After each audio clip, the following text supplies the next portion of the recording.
update sa Bagyong Christine na tinatawid ngayon ng Hilagang Luzon, makakasama natin si Amor La Rosa ng GMA Integrated News Weather Center. Amor?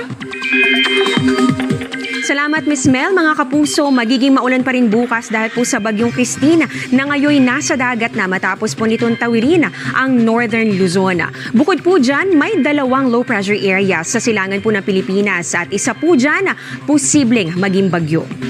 Huling namataan ang sentro ng Bagyong Christine. Diyan po yan sa coastal waters ng Santa Lucia, Ilocos Sur. Yan po may taglay po itong lakas ng hangin nga abot ng 95 kilometers per hour at pagbugsong papalo naman ng 145 kilometers per hour. Pakanluran po ang pagkilos ito pero mabagal po yung gumagalaw. At kahit nasa dagat na ulit at unti-unting lumalayo sa landmass, nakataas pa rin po ang signal number 3. Diyan po yan sa Ilocos Sur, La Union at pati na rin sa Pangasinan. Signal number 2 naman sa Cagayan, kasama po ang Babuyan Islands, Isabela, Quirino, Nueva Vizcaya, Apayao, Kalinga, Abra, Ifugao, Mountain Province at ganun din sa Benguet. Ganun din po dito sa Ilocos Norte, Aurora, Nueva Ecija, Tarlac, Zambales, Bataan, Pampanga at pati na rin sa Bulacan. Signal number 1 din po dito naman po sa Metro Manila. Signal number 1 po sa atin. Kasama rin po ang Batanes, Rizal, Batangas, Laguna, Cavite, Quezon at pati na rin ang Occidental Mindoro. Kasama rin po dyan, ito po nga bahagi po ng Oriental Mindoro, Marinduque, Romblon, northern portion ng mainland Palawan, pati na rin po ang Calamian, Cuyo at pati na rin ang Kalayaan Islands. Kasama rin po dito, ito pong Camarines Norte, Camarines Sur, Catanduanes, Albay, Sorsogon, Masbate, ganun din ang Ticao at Burias Islands. Signal number 1 din, dito po yan sa Aklan, Capiz, Antique, Caluya Islands, Iloilo, Bantayan Islands, pati na rin po sa Northern Samar at sa northern portion ng Samar.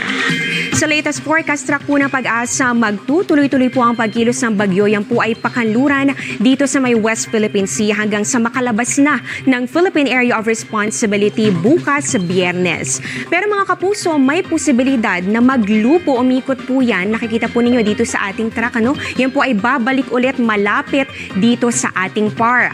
Ayon po sa Pag-asa, dahil po yan sa isa pang mabubuong bagyo sa labas naman ng ating Area of Responsibility. So ito pong low pressure area na huling nakita po 2,465 kilometers silangan po ng northeastern Mindanao. At bukod po dyan, meron pang isang low pressure area na halos katabi lang po nito sa ngayon, mababa naman po ang tsansa nito na maging bagyo. Sabi ng Pag-asa, itong LPA na nagbabadyang maging bagong bagyo anumang oras mula ngayon, inaasahang papasok po yan sa loob ng ating PAR ngayong weekend at posibleng makaapekto sa pagkilos ng Bagyong Christina. Sa wind forecast map ng Metro Weather, makikita po natin na habang unti-unti nga pong lumalapit itong panibagong bagyo na tatawagin nating Bagyong Leon na pagpasok po sa PAR, tila may hila o susunod po dito itong dating Bagyong Christine. Paglabas po yan sa PAR, saglit lang po yan dito sa may West Philippine Sea at agad din pong babalik o iikot at magkakaroon po yan ng interaksyon. Sabi po ng Pag-asa, hindi inaalis ang tsansa na magkaroon po ng tinatawag natin na Fujiwara effect. So maghihilahan o magkakaroon nga po ng interaksyon sa isa't isa itong dalawang bagyo. Pero mga kapuso, posible pang magbago yan sa mga susunod na araw. At dagdag ko na rin, sabi po ng Pag-asa, depende pa rin po yan sa lakas at ganun din sa magiging distansya po sa isa't isa ng dalawang bagyo. Sa ngayon, ang Bagyong Christine ang tanging may epekto po ngayon sa ating bansa. Base nga sa datos ng Metro Weather, posibleng magtuloy-tuloy ang maulang panahon ngayong gabi. Dito po yan sa northern at ilang bahagi rin po ng Calabarzon, ganun dito sa may Central Luzon at sa may Western Visayas. Meron pa rin po tayong nakikita na mga matitindi at halos tuloy-tuloy na mga pag-ulan. Meron din po mga pag-ulan bukas ng umaga. Diyan po yan sa may Ilocos Region, ganun din dito sa may Zambales, Bataan, Pangasinan at iba pang bahagi ng Central Luzon. Asahan din po yan dito sa Mindoro Provinces, Palawan, Panay at San Negros Island. Inaasahan din po natin yan sa ilang bahagi ng Samar and Leyte Provinces, Zamboanga Peninsula, ganun din po sa Barm at Soc-Sargen.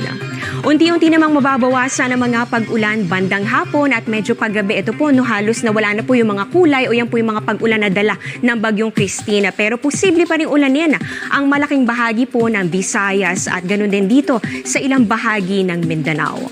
Dito naman sa Metro Manila, may tsansa pa rin po ng ulan bukas pero maaaring hindi na kasing tindi ng naranasan po ngayong araw na halos walang tigil at tuloy-tuloy.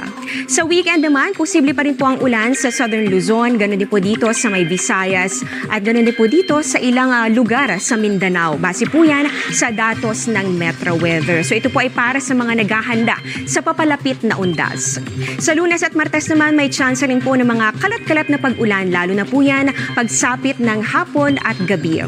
Pero mga kapuso, posible pa po yung magkaroon ng pagbabago dito. At sabi nga ng Pag-asa, oras na naglapit po itong bagyong Christine at yung bagong magiging bagyo, posible maging maulan po ulit sa western dahil po dito sa posibleng pagbabalik ng bagyong Christine at sa eastern portions naman ng ating bansa dahil dun sa bagong bagyo na tatawagin nga natin na bagyong Leon. At yan ang latest sa lagay ng ating panahon. Ako po si Amor La Rosa. Ito ang GMA Integrated News Weather Center. Maasahan anuman ang panahon.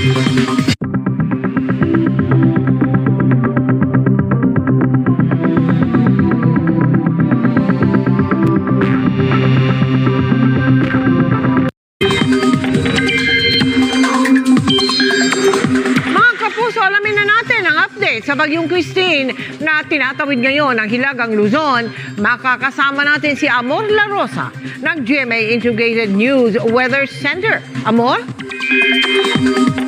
Salamat, Miss Mel. Mga kapuso, magiging maulan pa rin bukas dahil po sa bagyong Christine na ngayon nasa dagat na matapos po nitong tawirin ang Northern Luzon. Bukod po dyan, may dalawang low pressure area sa silangan po ng Pilipinas at isa po dyan posibleng maging bagyo. Huling namataan ang sentro ng bagyong Christine, dyan po yan sa coastal waters ng Santa Lucia, Ilocos Sur.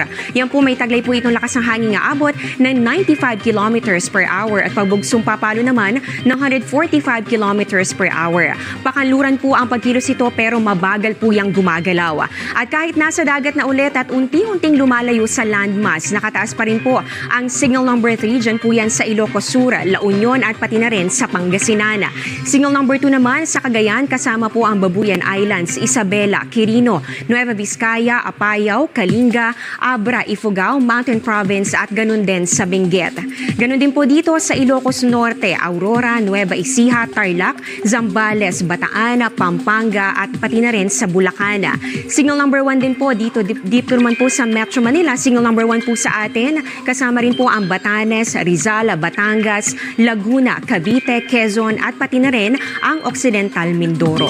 Kasama rin po dyan, ito po nga bahagi po ng Oriental Mindoro, Marinduque, Romblon, northern portion ng mainland Palawan, pati na rin po ang Calamian, Cuyo at pati na rin ang Kalayaan Islands. Kasama rin po dito, ito pong Camarines Norte, Camarines Sur, Catanduanes, Albay, Sorsogon, Masbate, ganun din ang Ticao at Burias Islands.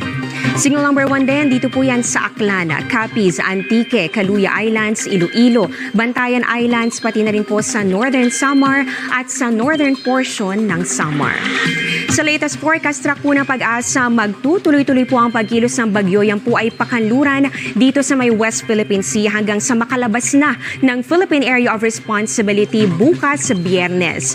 Pero mga kapuso, may posibilidad na maglupo umikot po yan. Nakikita po ninyo dito sa ating track, ano? Yan po ay babalik ulit malapit dito sa ating PAR.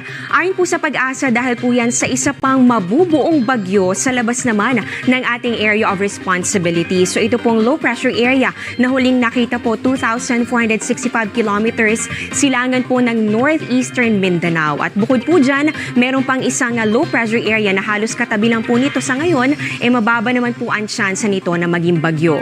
Sabi ng Pag-asa, itong LPA na nagbabadyang maging bagong bagyo anumang oras mula ngayon, inaasahang papasok po yan sa loob ng ating PAR ngayong weekend at posibleng makaapekto sa pagkilos ng bagyong Christina.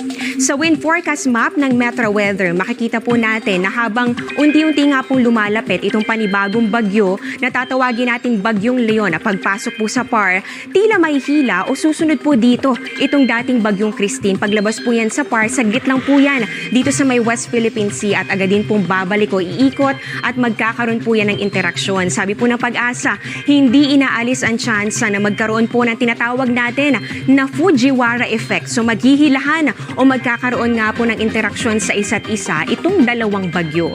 Pero mga kapuso, posible pang magbago yan sa mga susunod na araw. At dagdag ko na rin, sabi po ng Pag-asa, depende pa rin po yan sa lakas at ganun din sa magiging distansya po sa isa't isa ng dalawang bagyo. Sa ngayon, ang bagyong Christine ang tanging may epekto po ngayon sa ating bansa. Base nga sa datos ng Metro Weather, posibleng magtuloy-tuloy ang maulang panahon ngayong gabi. Dito po yan sa northern at ilang bahagi rin po ng Calabarzon, ganun dito sa may Central Luzon at sa may Western Visayas. Meron pa rin po tayong nakikita ng mga matitindi at halos tuloy-tuloy na mga pag-ulan. Meron din po mga pag-ulan bukas ng umaga. Diyan po yan sa may Ilocos Region, ganun din dito sa may Zambales, Bataan, Pangasinan at iba pang bahagi ng Central Luzon.